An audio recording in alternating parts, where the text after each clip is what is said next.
Yes, people, good morning, good afternoon, good evening to South India student. How are you? Hope so you are good. I am also good. So guys, in the last lecture, we have discussed about the residential status and especially we have discussed about the residential status of the company. In case of company, like Indian company is always resident. In case of foreign company is resident only if the poem of that foreign company is located in India. If poem is not located in India, then that foreign company is a non-resident. Now guys, today we are going to discuss about the some special tax rate under section 115A and all, as well as we will discuss about some income deemed to be accrued or arise in India. So let's start with the scope of total income. So guys, there are two type of the income. One is the Indian income and one is the foreign income. Now what is the meaning of Indian income? So Indian income means either any income is received or deemed to be received in India. So any income which is first received or deemed to be received in India, that is called Indian income, or any income is accrued or deemed to be accrued in India is called your Indian income. So any income is accrued or deemed to be accrued or arise in India, that is called your Indian income. Now what is the meaning of foreign income? So guys, foreign income is income which is not an Indian income, that is called foreign income. So in simple word, can I say that if any income which is accrued outside India as well as received outside India, so accrued outside India as well as received outside India is called your foreign income. Now guys, for which person, which income is going to be taxable? So remember, if you are a resident and ordinarily resident in India now, then whole world income is taxable. Indian income is taxable as well as the foreign income from business control from India or foreign profession was set up in India, that income is also taxable, as well as the other foreign income is also taxable. So in simple word, if you are a R and OR na, then global income is taxable for you. If you are a R but NOR means resident but not ordinarily resident, then guys, Indian income is taxable, but as well as foreign income is taxable only if that business was controlled from India or foreign profession was set up in India, that income is taxable. Other foreign income is not taxable. And guys, for the non-resident, only Indian income is taxable, any other foreign income is not taxable. So in simple word, non-resident, only Indian income is taxable, foreign income is not taxable, and Indian income is income accrued in India, income arise in India, or income deemed to be accrued or arise in India, or income received in India, that is called your Indian income. Now guys, this R and OR, R but NOR and all, that is only for individual and HUF. In case of the company, partnership firm, AOP, BOI and all, guys, there are only two concepts. One is the resident, one is the non-resident. So if any person is resident, then global income is taxable. If any person is non-resident, then only Indian income is taxable. Only Indian income is taxable. Now guys, let's start with one very interesting point, that is the section 9 or section 9 talk about the income deemed to be accrued or arise in India. You may feel that okay, this income is not accrued or arise in India, but there are certain income which are deemed to be accrued or arise in India. And under section 9 we will discuss certain provision, and first provision we are going to discuss about the indirect transfer or indirect transfer, or I can say that the Vodafone case law. If you remember little bit from our classes, then if you must remember about the Vodafone case law, I have explained you the Vodafone case law in class in very detailed manner. Okay, what happened in the Vodafone, what was the Vodafone case law? Earlier there was a company Hutchison and all. So let me explain you, let me revise you the Vodafone case law. So guys, what happened in the Vodafone case law? If you remember little bit, then guys try to understand. If you remember, in India, there was a one company, that company name was the Hutch SR Limited India. So this was the Indian company, but this is the subsidiary company of the one foreign company name is a CGP Investment Holding Limited, and this company was located in Cayman Island. And guys, this CGP Investment holds 67% shares of the Indian company. And guys, this CGP Investment Holding Limited, this company was a 100% subsidiary company of one Hong Kong based company. Name is a Hutchison Telecommunication Hong Kong Holding. Now, if you remember, I have mentioned that if any Indian company share got transferred, suppose Indian company share is transferred now, then obviously income is taxable in India. It is an Indian income because income is accrued or arise in India. But guys, what happened in the Vodafone case law? You know that this Hutchison Hong Kong, this company transferred the CGP share. CGP is a foreign company to third foreign company, that is Vodafone International Holding Limited, Netherlands. Means what happened in that particular case law? Okay, one Hong Kong based company transferring share of the Cayman Island based company to the Netherlands based company. Means there was involvement of the three foreign company. Means one foreign company is transferring share of another foreign company to the third foreign company.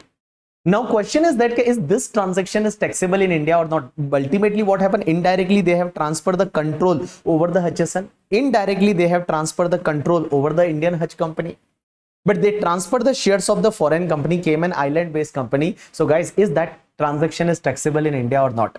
That time what happened, Supreme Court gave the judgment and Supreme Court says that no, this is not taxable in India.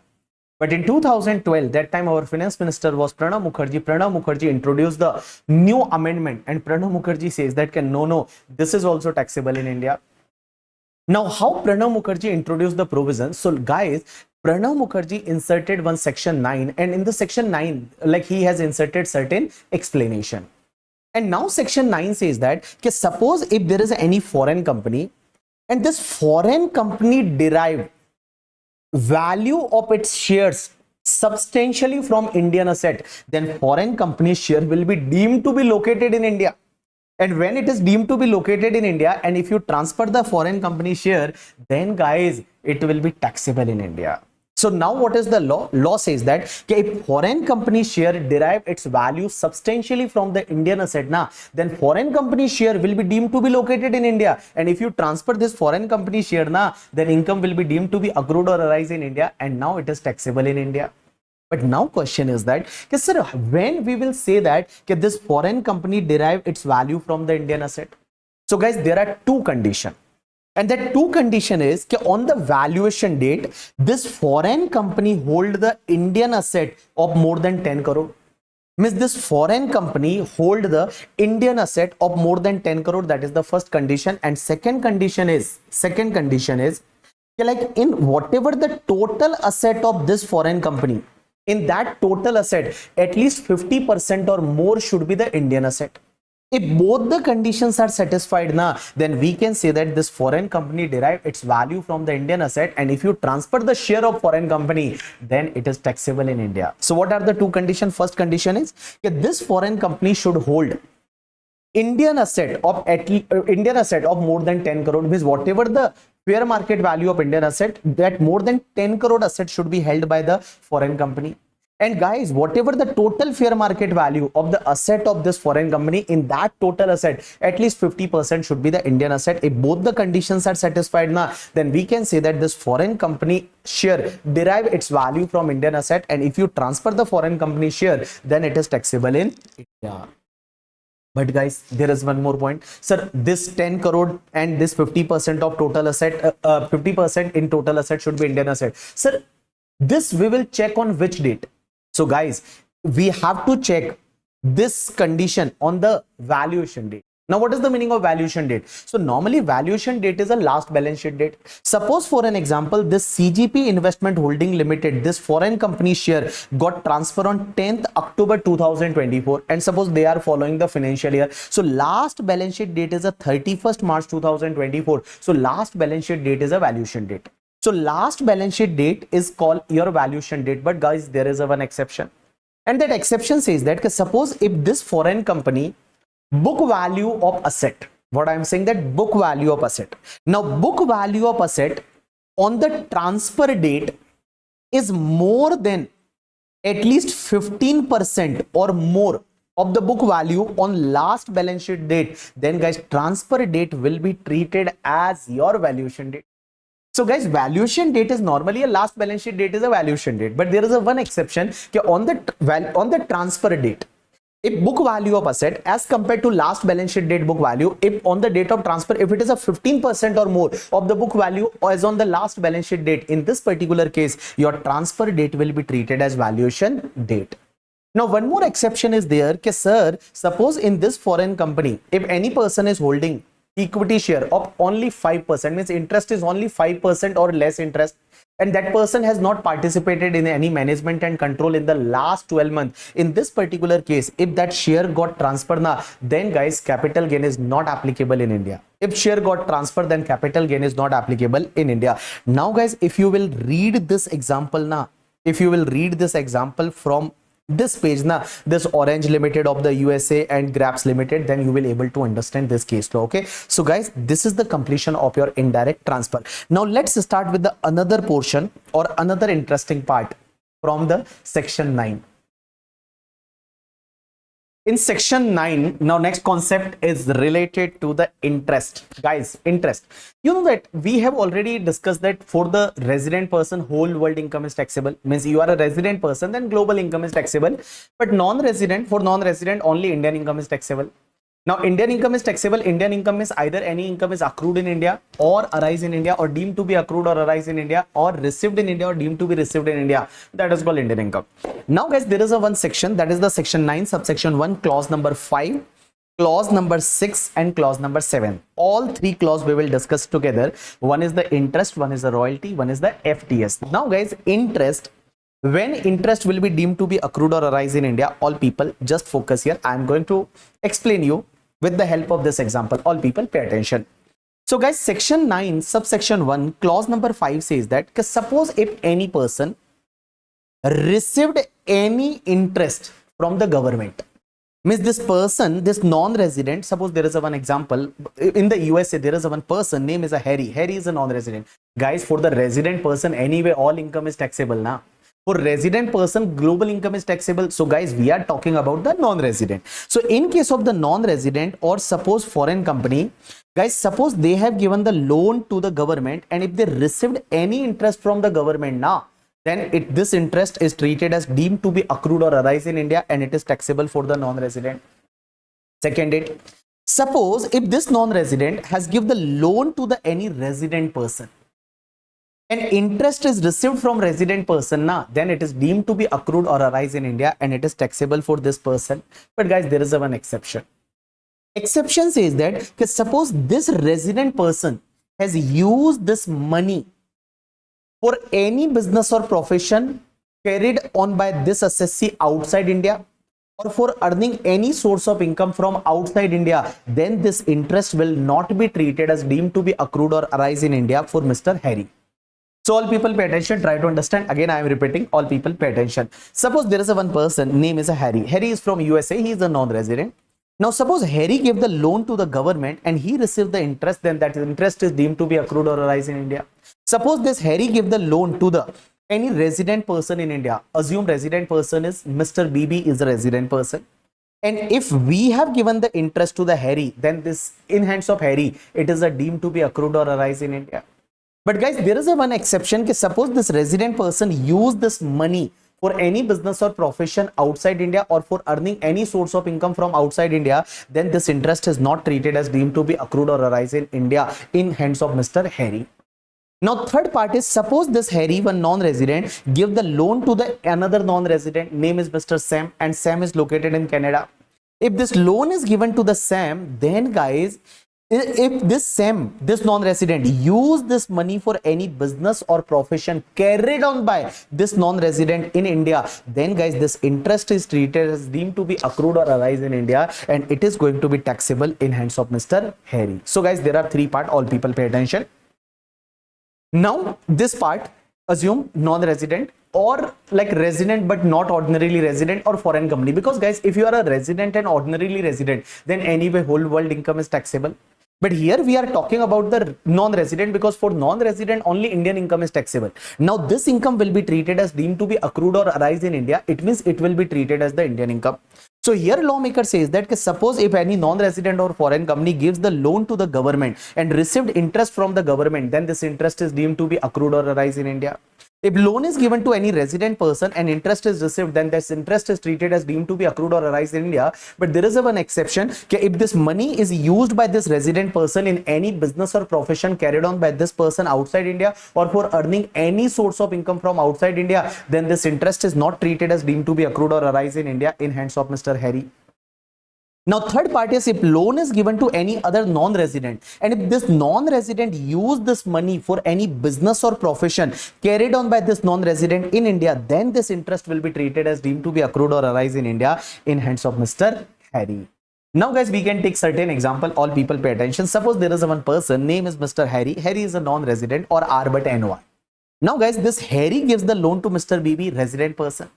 Now Mr. BB used this money for the business in Mumbai, then it is a deemed to be accrued or arise in India. Answer is yes. In hands of Harry, this interest will be treated as deemed to be accrued or arise in India. Suppose Mr. BB used this money for any business or profession in Nepal. then it will not be treated as deemed to be accrued or arise in India in hands of Mr. Harry. But suppose BB used this money for buying a flat in Dubai. So buying a flat in Dubai, it means money is used for earning any income from any source located outside India. Then it will not be treated as deemed to be accrued or arise in India in hands of Mr. Harry. Now, one more point. Suppose I have purchased the shares of Indian company. So I took the loan from Mr. Harry and I have used in India, like I have purchased the share of Tata Limited. Then this interest will be treated as deemed to be accrued or arise in India in hands of Mr. Harry. You got my point or not? Yes. Now, one more point, guys. One more example. Suppose there is a one guy, name is a Harry. Harry is a non-resident or R by tenure. Now he give the loan to the Lobo. Lobo is also non-resident. Now here he is a non-resident. Lobo is also non-resident. Now Lobo used this money for any business in Canada. Then is this interest will be treated as deemed to be accrued or arise in India in hands of Harry? Answer is no, because this money is not used for any business or profession carried on by that borrower in India. So this is not treated as deemed to be accrued or arise in India. But suppose Lobo used this money for the business in Nagpur. So Nagpur is in India. Then guys, this interest will be treated as deemed to be accrued or arise in India for Mr. Harry. But suppose guys, this is interesting part. Lobo used this money for purchase the shares of Indian company. So shares of Indian company, that is Bajaj Finance Limited. Then question is that is this interest will be treated as deemed to be accrued or arise in India for Mr. Harry? Answer is no. Because what lawmaker says that if loan is given to another non-resident and that another non-resident invested or that money is used for any business or profession carried on by this non-resident in India, then only it will be treated as deemed to be accrued or arise in India. Here guys, Lobo is not doing any business or profession in India. If he used to do the business and he used that money for any business and profession in India, then only it will be treated as deemed to be accrued or arise in India. Otherwise, it is not going to be treated as deemed to be accrued or arise in India. You got my point or not? You understood my point or not? Yes, sir, we have understood. Now, next part is related to royalty and FTS.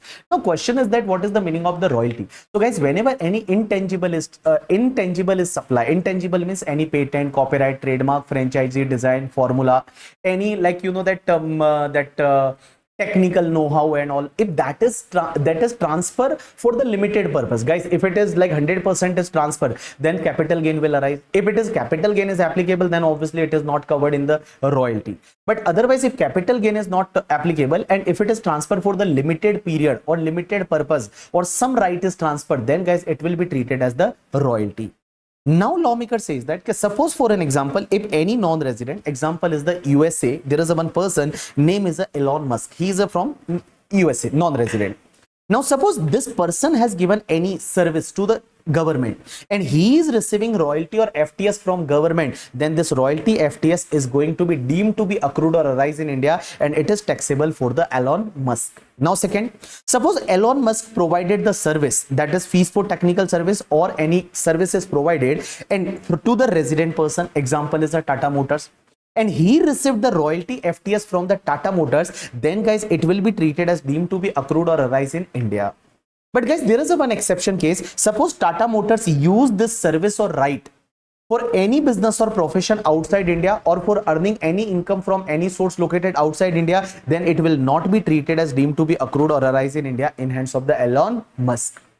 Now next part, suppose Elon Musk provided this service to any non-resident, example is a Putin, and this Putin used this service or right used for any business or profession in India, or here it is included for earning any source of income from India, then guys, this royalty FTS will be taxable in India in hands of the Elon Musk, means it will be treated as deemed to be accrued or arise in India. So simple word, I can say that suppose if there is a non-resident foreign company, because guys, why I am talking again and again non-resident foreign company, because for resident person whole world income is taxable, whether it is accrued or arise in India or not, everything is taxable.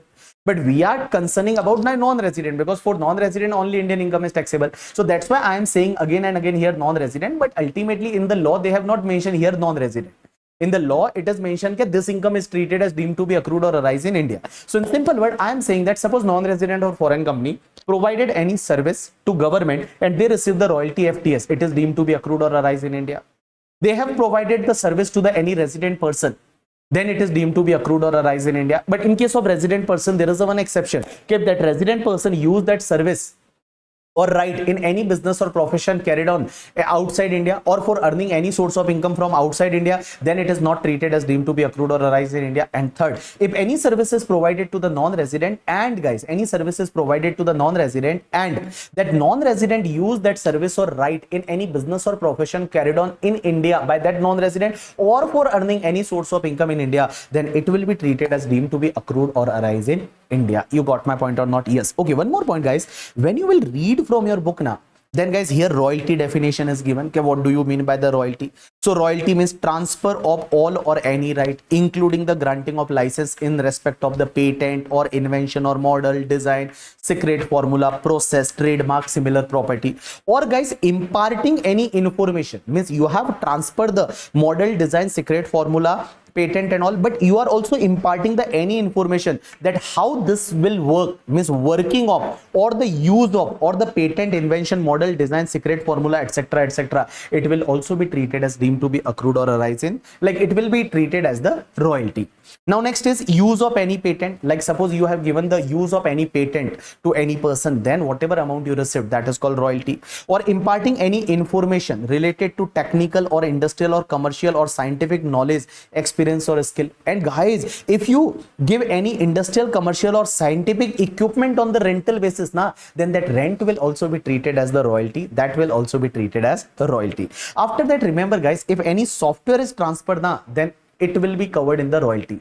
So if any software is transferred, then it will be covered in the royalty. But guys, there is a one exception case. There is a one notification. This notification says that, suppose for an example, if there is a resale of the software, means for an example, there is a one company called Microsoft. Microsoft produce one software, they manufacture one software, and guys, that Microsoft sold that software to, for an example, there is a one company name is a TechEnd. Suppose Microsoft sold this software to the TechEnd, and TechEnd has deducted the TDS of the Microsoft.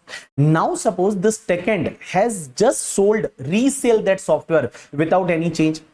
Means as use, like as it is, they are selling, TechEnd is selling that software to the third party, then guys, TDS is not applicable. That we have already discussed under the TDS topic also. And now what is the meaning of the technical service? So guys, fees for technical service they have given here. Okay, what do you mean by the fees for technical service? So fees for technical service means any managerial service, technical service, consultancy service. But guys, if any income which is taxable under the head salary, that is not going to be covered in the fees for technical service. You got my point or not? Yes. Now guys, we are going to start with the tax rate. Okay, sir, how this interest will be taxable, how this royalty will be taxable, and how this fees for technical service will be taxable for the non-resident. So let's start with the one section, that is the section 115A. Now guys, let's start with section 115A. And 115A is basically some special tax rates for the non-resident as well as the foreign company. So guys, we have discussed that when interest is deemed to be accrued or arise in India and all. So guys, if any non-resident foreign company received the interest, then what is the tax rate for the interest, means how interest is going to be taxable. So all people pay attention. Let's start with the interest first. So guys, here first point says that, suppose if any non-resident or foreign company received interest from any infrastructure debt fund. Infrastructure debt fund means debt fund which is mentioned under section 10 clause number 47 is called infrastructure debt fund. Then guys, the tax rate is a 5% in hands of non-resident foreign company, and TDS rate is also 5% under section 194 LB. So guys, infrastructure debt fund means in India there are certain debt fund. They used to take the loan from the non-resident foreign company. So if non-resident foreign company invested in the infrastructure debt fund invest in the infrastructure market.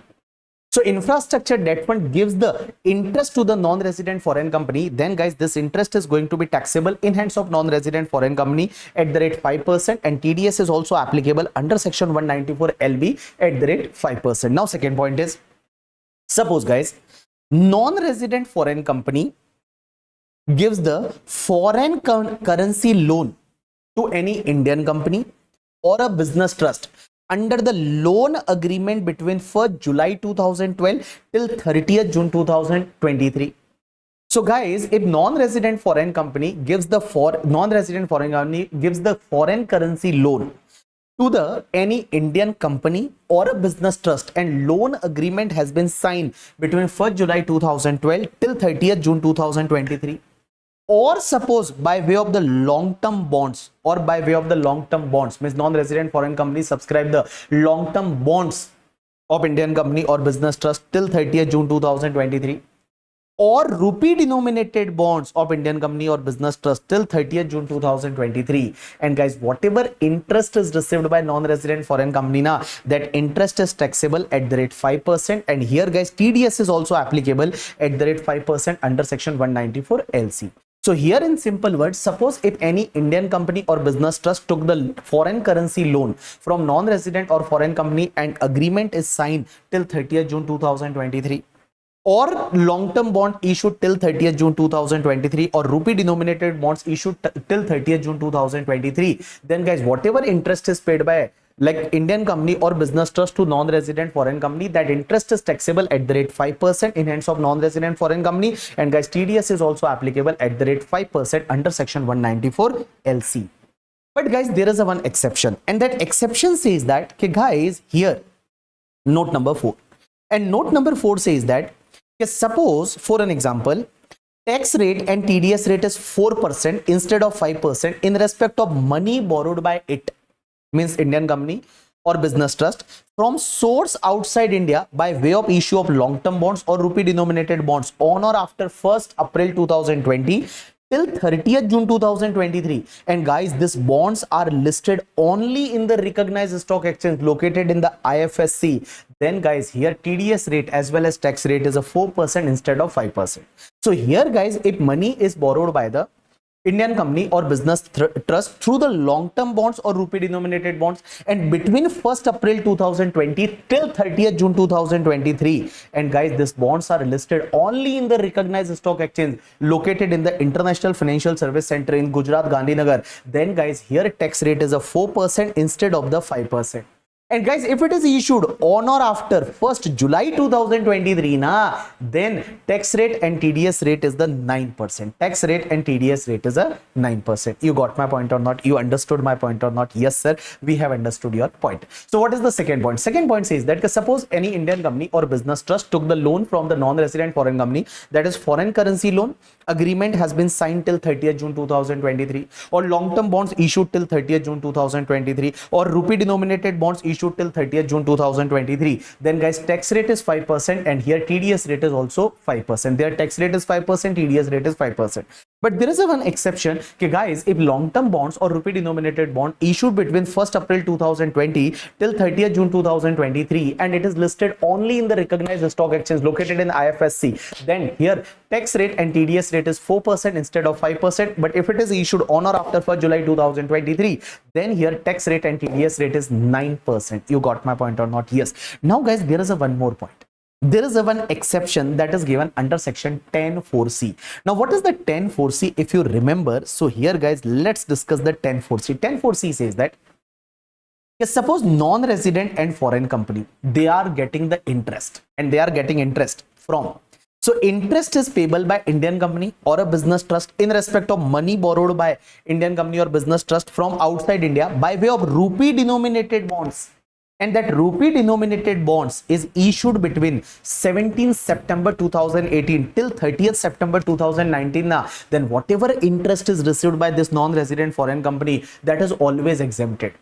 So guys, there was a one, you know that there was a one tax-free window, you can say that. And 17 September 2018 is a Modi ji's birthday, our Modi ji's Prime Minister Modi ji's birthday. So from the Modi ji's birthday till 31st March 2019. So Modi ji's birthday, that is 17 September 2018 till 31st March 2019. So 31st March 2019, so 17 September 2018 till 31st March 2019, if rupee denominated bonds or long rupee denominated bonds is issued by Indian company or business trust to non-resident foreign company, then guys, for the lifetime, whatever interest they will receive, that interest is totally exempted. That interest is totally exempted. It is not taxable at even 5%. It is totally exempted. You got my point or not? Yes. Now guys, again let's check the section 115A. What 115A says that. So two part we have covered. Now third part says that, yes, suppose if any interest or dividend is received by non-resident unit holder from the business trust and business trust received that interest from the SPV, Guys, that we already covered in the business trust. Now, if you remember that business trust received the interest from the SPV, then that interest is taxable in hands of non-resident foreign company at the rate 5%. TDS is also applicable at the rate 5% under section 194 LBA. Or guys, suppose SPV paid the taxes under section 115 BAA and SPV pay the dividend to business trust and same dividend is paid to the non-resident foreign company, then it is taxable at the rate 10% and TDS is also applicable at the rate 10% under section 194 LBA. Now last part, guys, this point you have to cut it up because this is not applicable now. It was applicable till last year. Now it is not applicable. So just cut it, as well as this note number 3 also, this line also you have to cut it. Now next part. Last point says that suppose if any interest is received by non-resident foreign company from the government or any Indian concern or on foreign currency loan, and if it is not covered in this and this. So non-resident foreign company gives the loan to Indian government or any Indian concern, foreign currency loan, and it is not covered in part A, part B, part C is not applicable, part D. So it is not covered in all these three. Then guys, interest is received by non-resident foreign company on the foreign currency loan. That is going to be taxable at the rate 20% under section 115A. So we have discussed about the interest. Now next part is, suppose guys, if any non-resident foreign company receive the dividend, then if non-resident foreign company receive the dividend, then guys, this dividend is taxable at the rate 10%, not 10%, 20%. The 10% dividend is only here.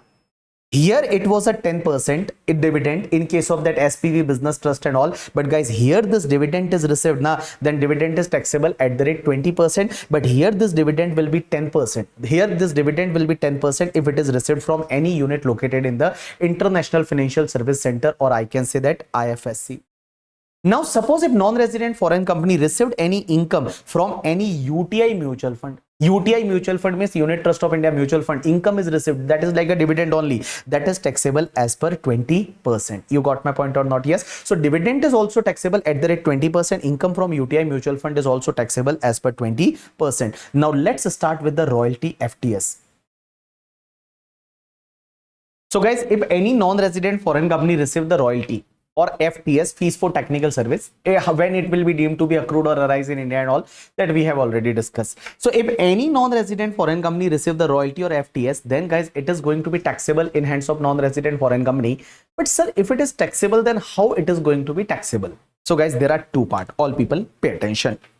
Remember, if non-resident or foreign company, if they receive the royalty FTS from the India, then you have to check that if this non-resident foreign company is having the P in India or not. P means permanent establishment in India. So suppose guys, if that non-resident or foreign company is having the P in India, P in India means they are having the branch, they are having the office in India. Then guys, this non-resident foreign company, they will prepare the profit and loss account of this P. Means they will prepare the profit and loss account of this PE, and royalty and FTS will be credited to the P&L debit credit side. Royalty, FTS will be credited to the credit side of the P&L. And guys, in this particular case, whatever the income, that income, normally income you will calculate, and this income will be taxable as per the normal tax rate. Suppose if there is a non-resident, then obviously that income will be taxable as per the slab rate. Suppose if there is a foreign company, that income is going to be taxable at the rate 35% because foreign company tax rate is 35%. But remember here, in case of the non-resident foreign company is having the PE, then income will be taxable as per the normal tax rate. Means royalty FTS is going to be taxable as per normal tax rate. But remember, in the debit side, they cannot put two type of the expenditure. One is the any expenditure which is not wholly and exclusively for the Indian business. Any expenditure which is not wholly or exclusively for attributed to the Indian PE, that expenditure will not be allowed in the P&L debit side. And guys, one more point, suppose for an example, if this PE is paying any amount to the another PE or their head office, that is not allowed. But if there is a reimbursement of the actual expenditure, now that will be allowed. Otherwise, that any expenditure is paid to head office or any another PE, that is not allowed as deduction in the P&L debit side. One more point guys, here I am saying that this income is going to be taxable as per the normal tax rate. So suppose non-resident is an individual, then it will be taxable as per the slab rate. But suppose if that non-resident is a like foreign company, then obviously it is going to be taxable as per 35%. But next part is, suppose if that non-resident foreign company is not having the PE in India. If that non-resident foreign company is not having the PE in India, if this non-resident foreign company is not having the PE in India, then guys, this royalty FTS is going to be taxable as per 20%. This royalty FTS is going to be taxable as per 20%. This royalty FTS is going to be taxable at per 20%, and this gross income is taxable at per 20%. So what I am saying that try to understand here, guys, we are going to discuss about the royalty FTS. So under section 115A, royalty FTS received by non-resident foreign company, if it is received from the government in pursuance of any agreement with the government, or if it is received from any Indian concern, as per the agreement made by non-resident foreign company with Indian concern, and agreement is approved by the government, then guys, this royalty FTS is taxable as per 20%. But suppose DTAA rate is lower, then it will be taxable as per the lower rate. So DTAA rate or 20%, whichever is more beneficial, at that rate it is going to be taxable. You got my point or not? Yes. Okay, one more point, guys. If non-resident or foreign company, if that non-resident or foreign company is received only interest income or dividend income or royalty FTS, and that is taxable as per section 115A, and if TDS is already deducted, then they are not required to file their return of income. They are not required to file their return of income. So this is the completion of section 115A. Now next section is section 115AB. 115AB is related to the OFO. OFO means Overseas Financial Organization. 115AB is related to the OFO. OFO means Overseas Financial Organization. Overseas Financial Organization means there is a organization, they are located outside India, but they have invested in India in the mutual fund UTI.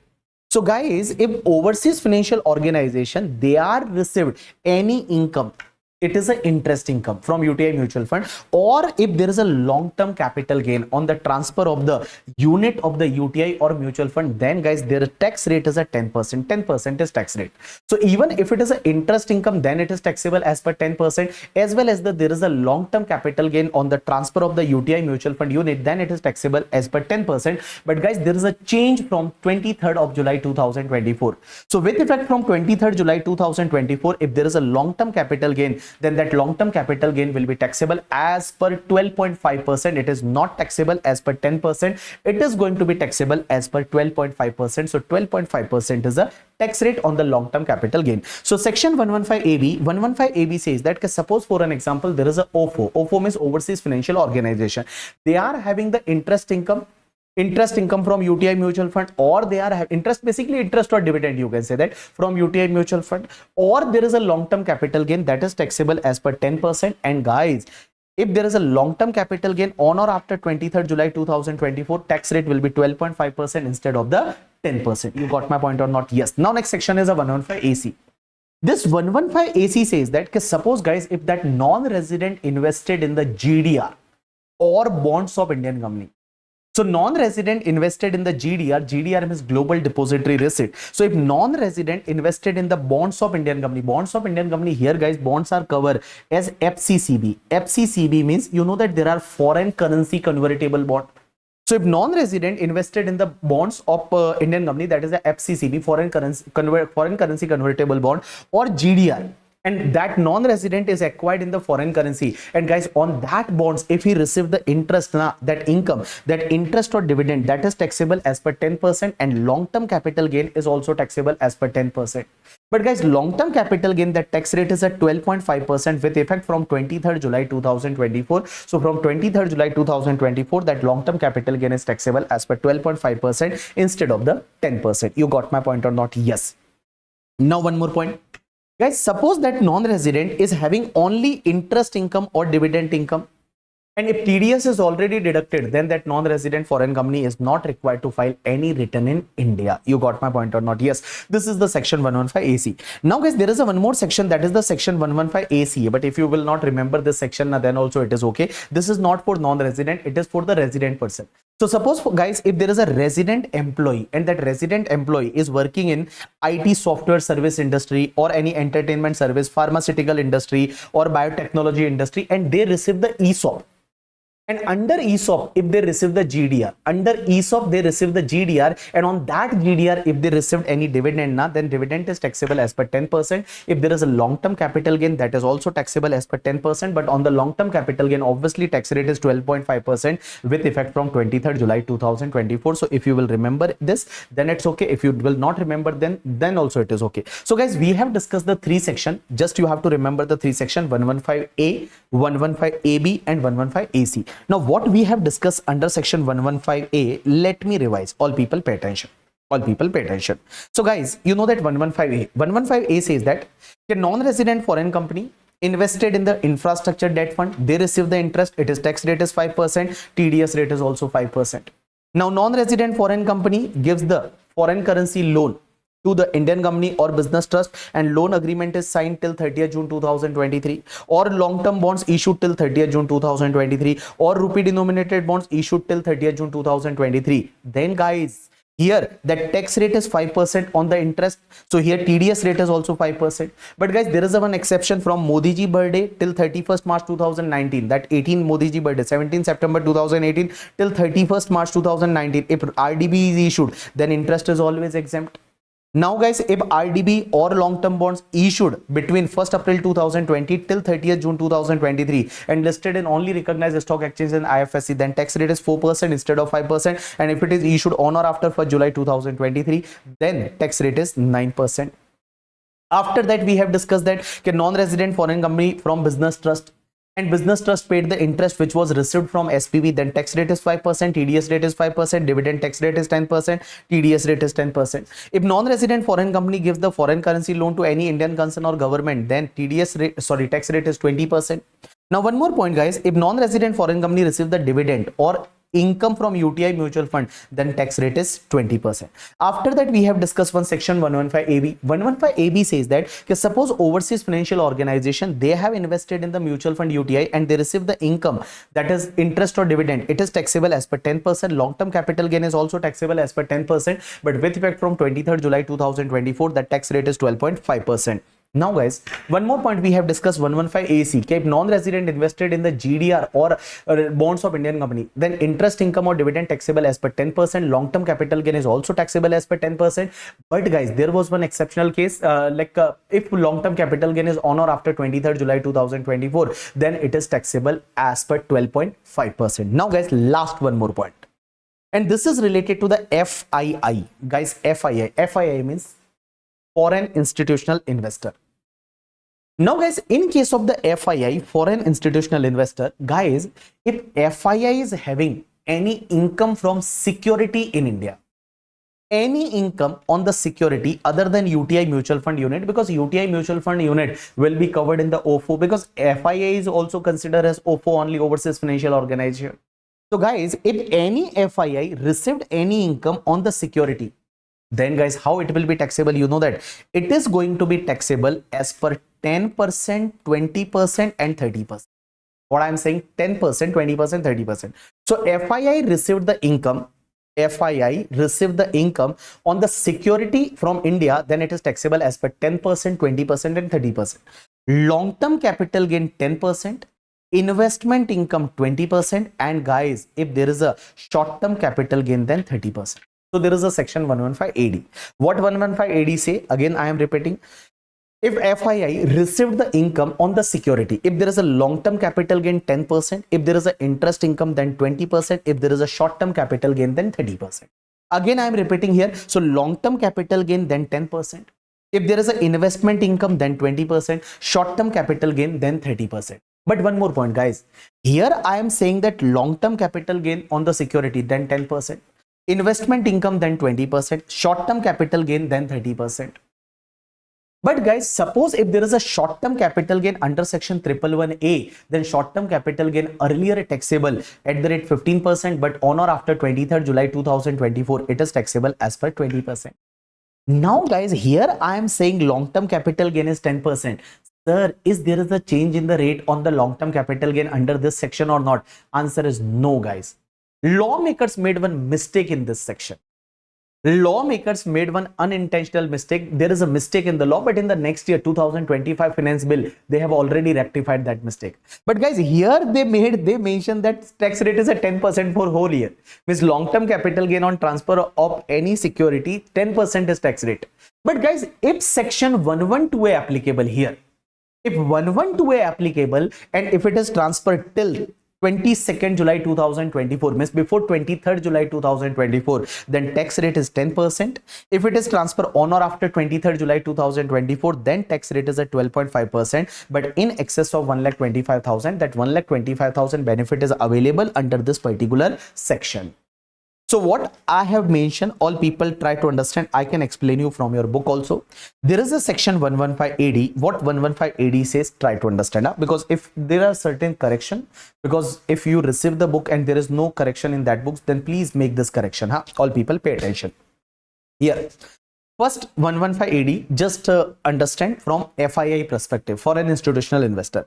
So foreign institutional investor received the income on security other than UTI mutual fund. If there is a long-term capital gain, then 10%. But guys, their exception is 12.5% if asset transfer on or after 23rd July 2024 and 112A apply. If 112A apply, then only 12.5%. Otherwise, it is for whole year, it is a 10%. Short-term capital gain 30%.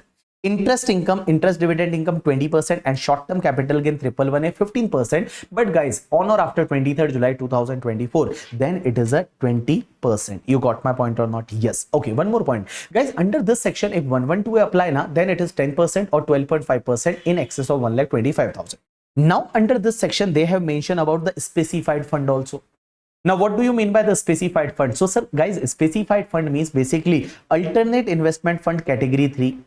Alternate investment fund category 3, and which is located in the IFSC, and all the unit holder of that specified fund are non-resident. All the unit holder are non-resident. That is called your specified fund. Now guys, in case of a specified fund, for the specified fund, tax rate is the same, but there is a one difference. We have discussed that for FII there is a 10%, 20%, 30%.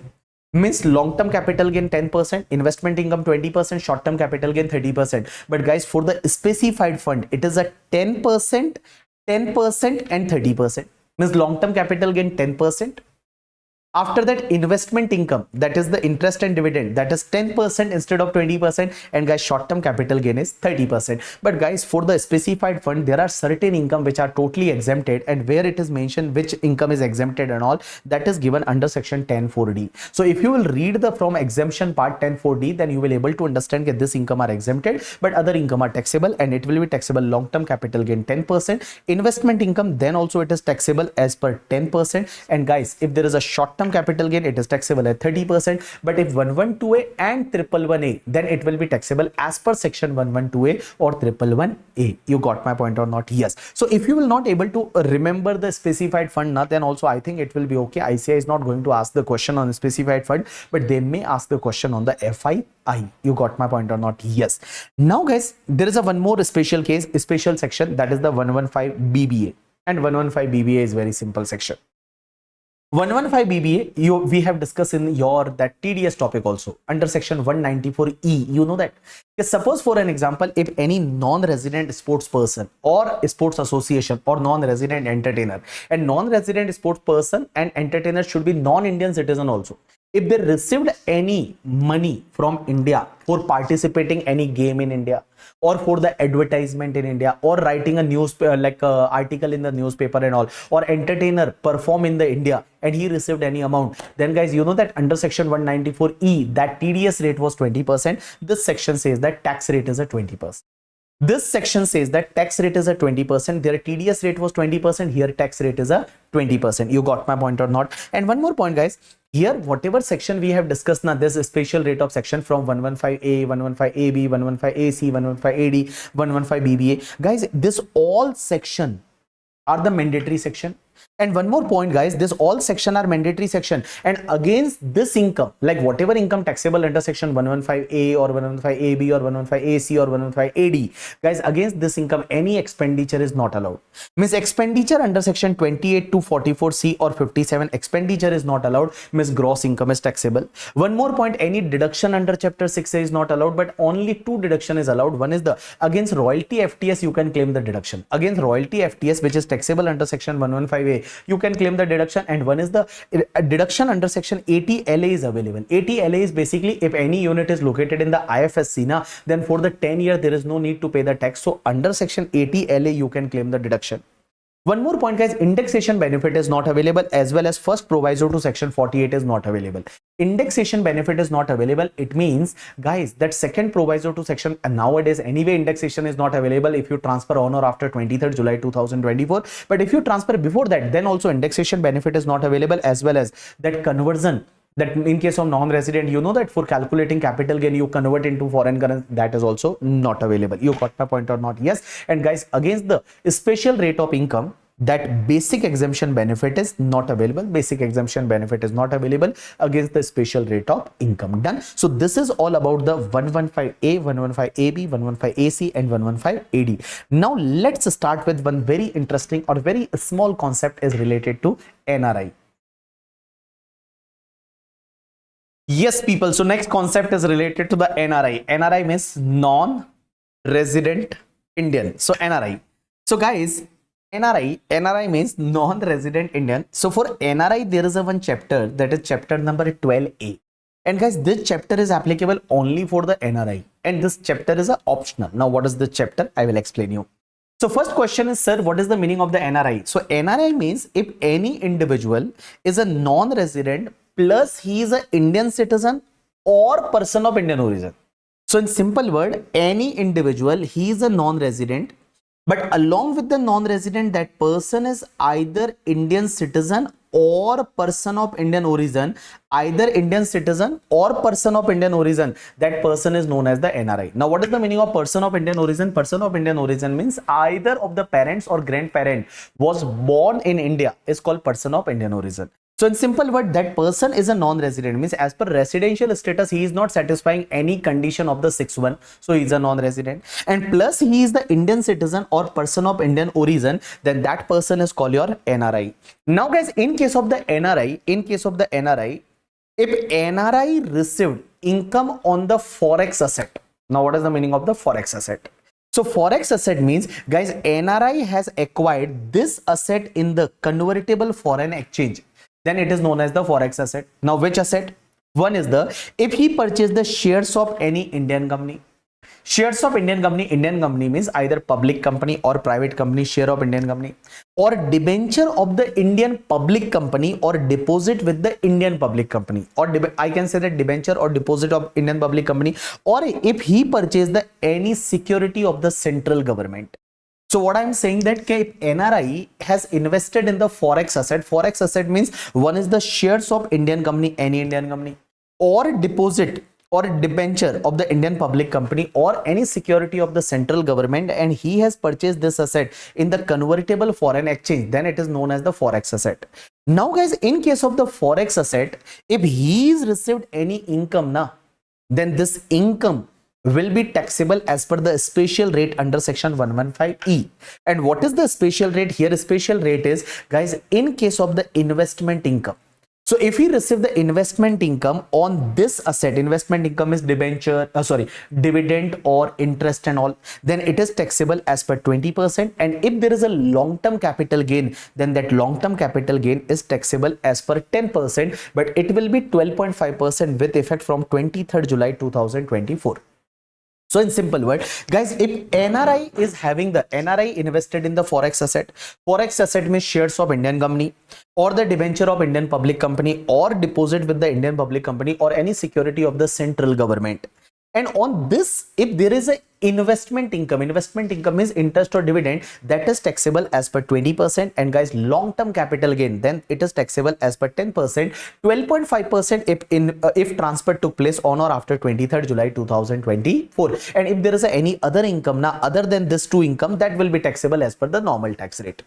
Now guys, for the two income there is a special rate. One is the investment income 20%, LTCG 10% or 12.5%. But again this investment income, any expenditure is not allowed. Means any expenditure under section 28 to 44C or section 57, that any expenditure is not allowed, means investment income will be taxable on the gross basis. One more point guys, deduction under chapter 6A is not allowed. And guys, if there is a long-term capital gain, then against long-term capital gain also deduction under chapter 6 is not allowed. But against long-term capital gain, while calculating the long-term capital gain, sir, is there is any transfer expenses is allowed? Answer is yes, transfer expenses will allow. Cost of acquisition, cost of improvement, cost of acquisition basically, that will allow. One more point guys, that first proviso to section 48 was like, you know, that if like in case of non-resident or foreign company, we used to like calculate capital gain in foreign currency and after that reconvert into the Indian currency. That proviso is available. Answer is yes, but index benefit is not available. So what I'm saying that, okay, guys, in case of the NRI, if NRI has acquired this asset in the foreign currency, then guys, on this asset, if there is an investment income, that is taxable as per 20%. If there is a long-term capital gain, then it is taxable as per 10% or 12.5% if it is transferred on or after 23rd July 2024. But now there will be one question in your mind, sir, you are saying long-term capital gain is taxable as per 10% or 12.5%, but suppose if it is a long-term capital gain under section 112A. So sir, under section 112A, that 1,25,000 benefit is available. Here it is available or not? Answer is no guys. When long-term capital gain is taxable as per section 115E, then that 1,25,000 benefit is not available. That is available only when like 112A is applicable. Here 112A is not applicable. Here section 115E is applicable, and as per section 115E, it is very simple. Long-term capital gain 10% or 12.5% on or after 23rd July 2024. So even listed share are transfer, and you are opting this provision in this particular case guys, that 1,25,000 benefit is not available. Here it will be taxable at the flat rate of 10% or 12.5%. Now one more point guys, suppose if you transfer the one forex asset and within the period of the 6 months from the date of transfer, if you acquire the another forex asset, or if you have acquired the another forex asset, or if you have invested in the savings certificate notified under section 10(4)(b), then guys, that long-term capital gain will be exempt. So either if you transfer the long-term capital asset and there is a long-term capital gain within the period of 6 months, if you have invested in the another forex asset or any savings certificate notified under section 10(4)(b) within the period of 6 months, then capital gain is exempted. But how it will be exempted? It will be exempted as per the formula. That formula is like a 54F formula. You know that if net consideration is fully utilized, then capital gain is fully exempt. If net consideration is partly utilized, then capital gain is partly exempt as per the formula, and formula is LTCG multiplied by cost of new asset divided by net consideration. One more point, new forex asset you should not be transferred within the period of 3 years from the date of its acquisition. If it is transferred within 3 years, then whatever exemption claim earlier, that will be withdrawn and it will be treated as the long-term capital gain in the year of the violation. You got my point or not? Yes. One more point guys, suppose if NRI is having only this two income, he is having the two income, investment income and LTCG, and he don't have any other income in India, then guys, he is not required to file his return also in India. There is no need to file the return. Okay, one more point guys, suppose earlier that person was NRI, so NRI means that person was non-resident, but suppose in the current year he became the resident. So question is that suppose he became the resident, then also can he continue to follow the provision of this chapter? Means can he continue to pay the tax on the investment income at the rate 20%? Answer is yes guys. So suppose if any person, he was the non-resident earlier, he was the NRI, but he became the resident, then also if he wished, then he can continue to follow the provision of this chapter and he can pay the tax on the investment income at the rate 20% till the time he is having that forex asset. But suppose forex asset is transferred, then obviously there is no like provision to continue with this provision, this chapter provision. So till the time he is having the forex asset on the investment income, he can pay the tax at the rate 20%. Okay, one more point guys, for the NRI, This chapter is the optional, means either he want to follow the chapter number 12a or he can go with the continue with the normal provision. Suppose for an example, for the dividend and all, dividend and interest and all, suppose he is not following this provision, then how dividend will be taxable? Then dividend will be taxable for the, because assessee is a non-resident na, then anyway it will be taxable under section 115a at the rate 20%. Because under section 115a we have discussed that non-resident foreign company receive any interest from foreign currency loan and all, then 20%. Dividend from Indian company, then it is 20%. So anyway, it is going to be taxable as per 20%. You got my point or not? Yes. So guys, in the today's lecture, we have discussed the special tax rate as well as we have discussed the royalty, FTS and Vodafone case law. So this much portion from the non-resident taxation is important for your examination. You should do all the question from your compiler. Maximum question you can easily do on the basis of this revision. Okay, and in the last revision lecture we have discussed about the residential status of the company, that poem concept, that is also relevant for your examination, and we are expecting this time 8 to 10 mark question from the non-resident taxation. Okay, bye, take care.